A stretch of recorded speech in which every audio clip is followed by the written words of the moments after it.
Alhamdulillahi Rabbil Alamin. Wa bihi nasta'inu ala umuri dunya waddin.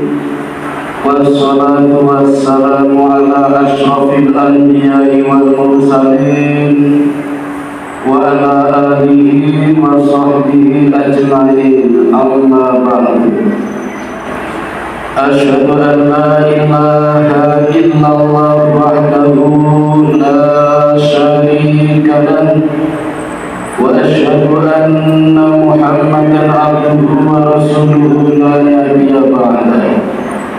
Qala Allah ta'ala fil Qur'anil Karim, a'udzu billahi minasy syaithanir rajim. Ya ayyuhalladzina amanu taqullaha haqqa tuqatih wa la tamutunna illa wa antum muslimun. Shadaqallahul azim. Fa ya ibadallah, usikum wa nafsi bittaqwallah faqad fazal muttaqun. Ma'asyiral muslimin rahimakumullah. Pada khutbah terdahulu, khatib sudah menyampaikan bagaimana kita belajar sabar menurut Nabiullah Adam alaihi salatu wassalam. Pada khutbah yang singkat ini, khatib akan menyampaikan bagaimana kita belajar sabar menurut Nabi yang kedua, Nabiullah Idris alaihi salatu wassalam. Kisah Nabi Idris tidak banyak diceritakan di dalam Al-Quran, hanya 2 ayat saja, dan beberapa hadis yang ada di dalam tafsir Ibnu Katsir. Tetapi kisahnya sangat masyhur. Nabi Idris mendapatkan perintah Allah untuk dakwah di sekelompok kaum yang bernama Dzurriyyah Qabil. Kita tahu dalam sejarah, Qabil adalah putra Nabi Adam yang membunuh Habil. Idris lahir dari hasil perkawinan Qabil dengan Iklimah, dan kaum Dzurriyyah Qabil inilah yang membunuh Nabi Syed. Maka Allah memerintahkan Nabi Idris untuk melanjutkan dakwah Nabi Syed, putra dari Nabi Adam, sehingga banyak mempelajari kitab-kitab peninggalan kakeknya Nabi Adam, dan juga warisan firman-firman Allah dalam bentuk lembaran-lembaran yang ditinggalkan oleh Nabi Syed. Dan Nabi Idris ini merupakan kakek buyutnya Nabi Nuh alaihi salatu wassalam, generasi yang ke-6. Nabi Idris lahir di negara Irak bagian selatan, kira-kira 85 km dari Baghdad. Ada daerah bernama Mesopotamia, dan ada kota kecil di antara Sungai Efrat dan Sungai Tigris yang sangat subur. Tanahnya, sungainya tidak begitu dalam, hanya 40 meter saja, airnya cukup bening. Di situ ada kota yang bernama Babilonia. Disitulah Nabi Idris dilahirkan, yang punya nama kecil Henokh di dalam Alkitab. Kalau hadirin pernah mendengar ada merek lampu Hanok yang cukup terang benderang, itulah nama kecil dari Nabi Idris. Dan memang kehadirannya di muka bumi ini sangat menerangi kehidupan peradaban dunia di kala itu. Adapun nama Idris itu pemberian dari Allah dari kata darasa atau dirasa, yang artinya belajar. Memang orang ini sejak kecil prinsipnya at-ta'allumu fi shighari kan-naqshi 'alal hajar. Belajar di waktu kecil berbagaikan mengukir di atas batu. Sulitnya bukan main, tapi kalau tekun pasti akan cerdas, pandai. Jarib walahid takun arifah. Ini prinsipnya. Cobalah, amatilah, menjadi pandai. Maka dalam waktu yang begitu singkat, hanya 82 tahun, singkat, karena dibandingkan dengan Nabi Adam yang usianya 950 tahun, dibandingkan dengan Nabi Nuh yang usianya 1500 tahun, 82 tahun bagi Idris sangat singkat sekali. Tapi Nabi Idris berhasil membangun 4 wilayah besar. Jadi ketika itu bumi dibagi menjadi 4 wilayah yang masing-masing dipimpin oleh raja. Ada Raja Alawis beserta anaknya, Raja Zeus beserta anaknya. Dan Nabi Idris mampu membangun 100 kota modern dengan 70 bahasa. Saya katakan kota modern, ketika itu sudah ada gedung-gedung bertingkat. Jadi jangan bayangkan itu dulu manusia purba, tidak. Persis seperti zaman yang sekarang kita nikmati ini.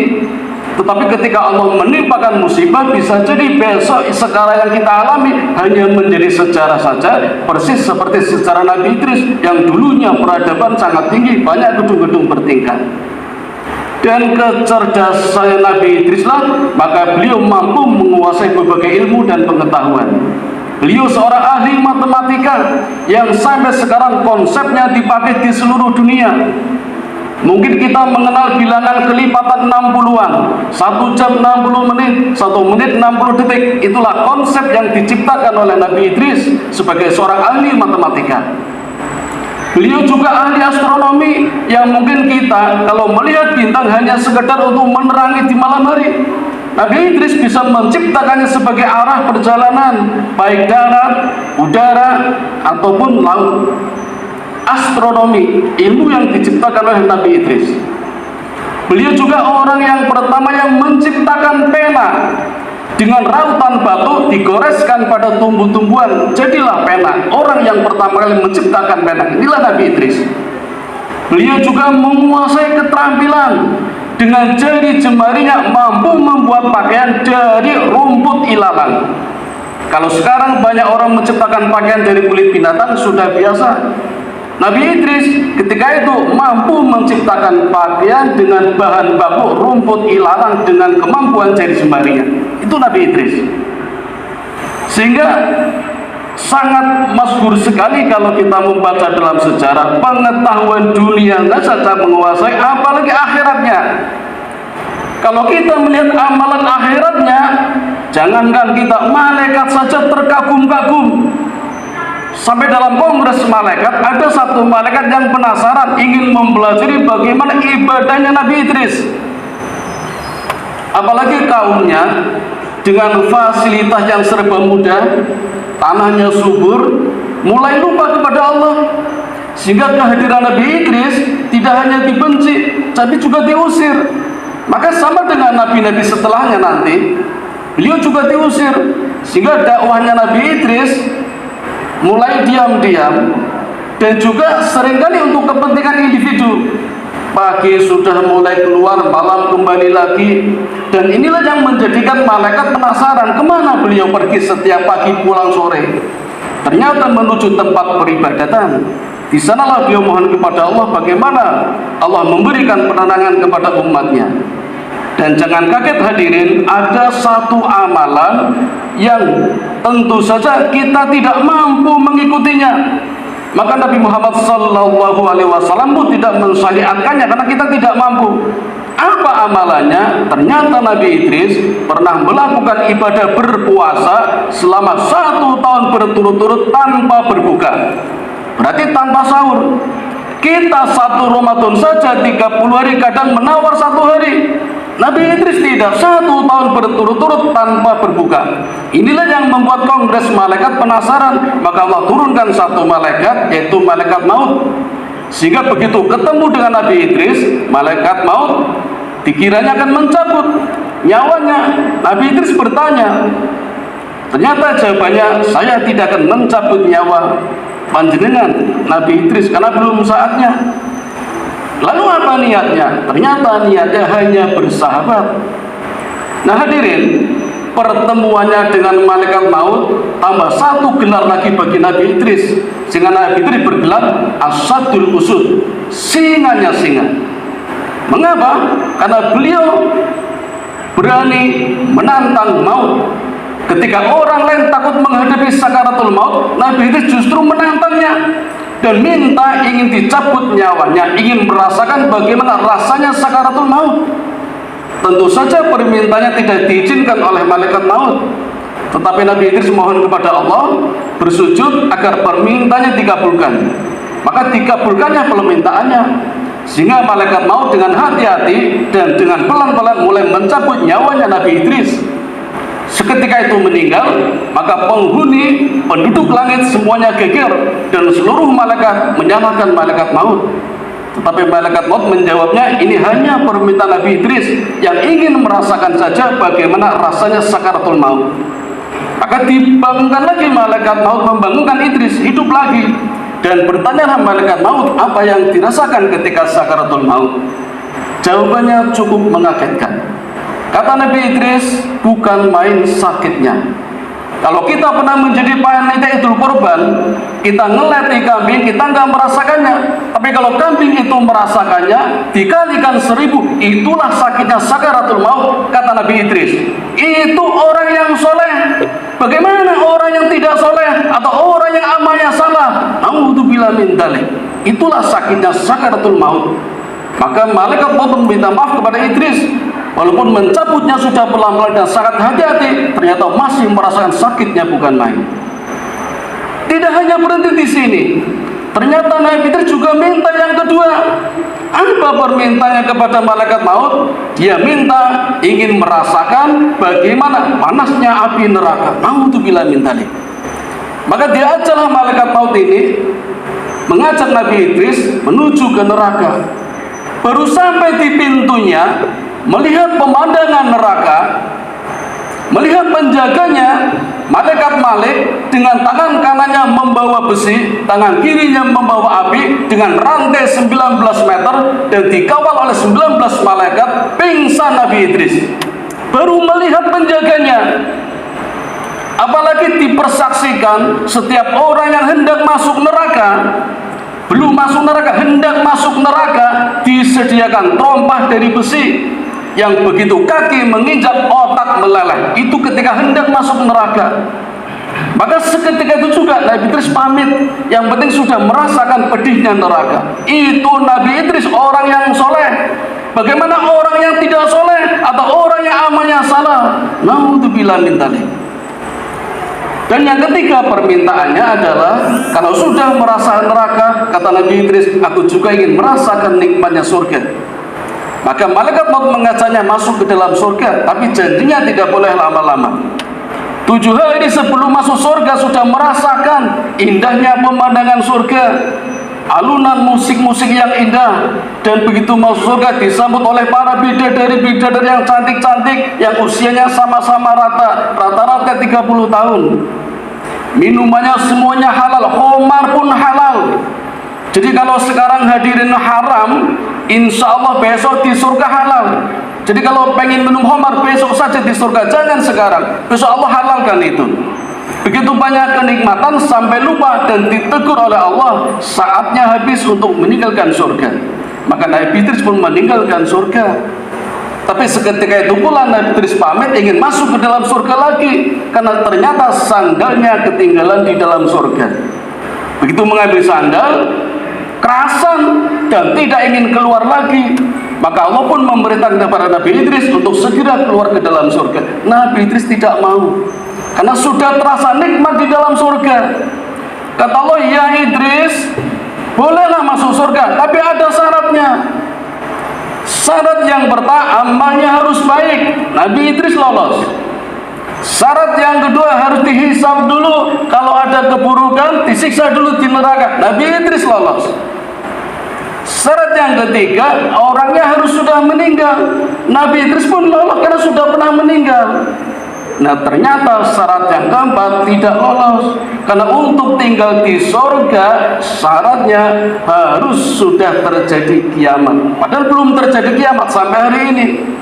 Maka kata Nabi Idris, terserah engkau ya Allah, tempatkan aku di mana saja asal jangan dikembalikan ke dunia. Maka Allah tempatkan Nabi Idris di langit yang keempat. Dan hadirin bisa baca di dalam sejarah ketika Rasulullah SAW melakukan perjalanan Isra Mi'raj, beliau berjumpa dengan Nabi Idris di lantai yang keempat. di langit yang keempat, yang sebelumnya di langit yang ketiga ketemu Nabi Isa dan Yahya, di langit kedua ketemu Nabi Yusuf, di langit pertama ketemu dengan Nabi Adam, dan di langit kelima ketemu Nabi Harun, langit keenam ketemu Nabi Musa, dan langit ketujuh ketemu Nabi Ibrahim alaihissalam. Demikian hadirin kisah singkat yang dialami oleh Nabi Idris alaihissalam. Intinya kesabaran yang beliau lakukan adalah belajar di usia awal. Jadi kebalikan dengan kita yang biasanya kalau belajar santai-santai, ngulur-ngulur waktu, beliau berpacu dengan waktu. Tahu kalau Nabi yang lain usianya panjang-panjang, beliau hanya 82 tahun, beliau berpacu dengan waktu. At-ta'allumu fi sighari kal hajar. Maka kalau sekarang ada pandemi corona tidak jadi masalah. Ada HP, ada internet, belajar kapan saja, di mana saja bisa, untuk mengumpulkan wacana dan pengetahuan sekaligus keterampilan. Itulah prinsip dari Nabi Idris alaihissalam. Demikian yang dapat kami sampaikan. Mudah-mudahan ada manfaatnya. Wa qur rabbil fir wa anta khairur rahimin.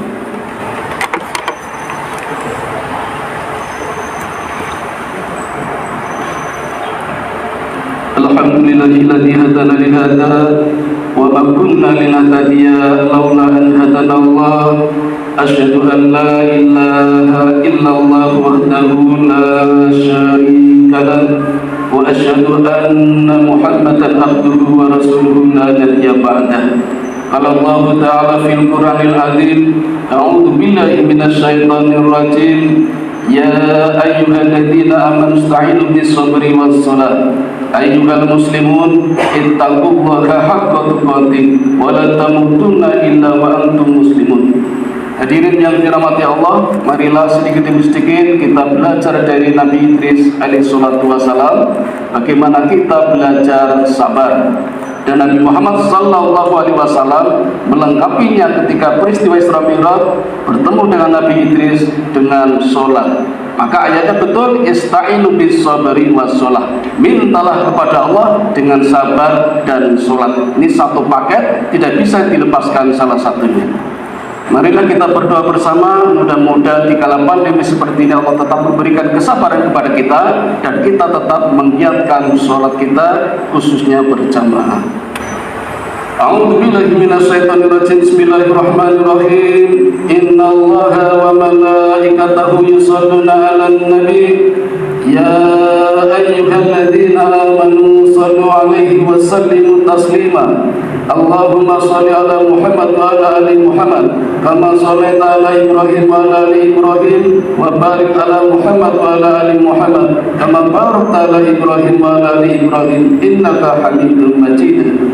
Allahumma ighfir lil muslimina wal muslimat wal mu'minina wal mu'minat al ahya'u minhum wal amwat innaka sami'un qaribun mujibud da'wat wa qadiyal hajat wa qadi'us syahwat.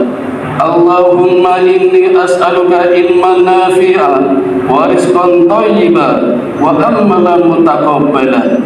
Allahumma inni as'aluka al-huda wat-tuqa wal-afafa wal-ghina.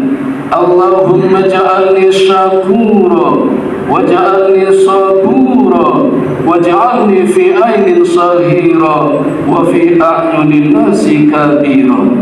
Rabbana zalamna anfusana wa illam taghfir lana wa tarhamna lanakunanna minal khasirin. Rabbana atina fid dunya hasanah wa fil akhirati hasanah wa qina adzabannar. Wa sallallahu ala sayyidina Muhammadin wa ala alihi wa sahbihi ajmain. Subhana rabbika rabbil izzati amma yasifun wa salamun alal mursalin walhamdulillahi rabbil alamin. Wa la dzikrullahi akbar. Aqimis shalah.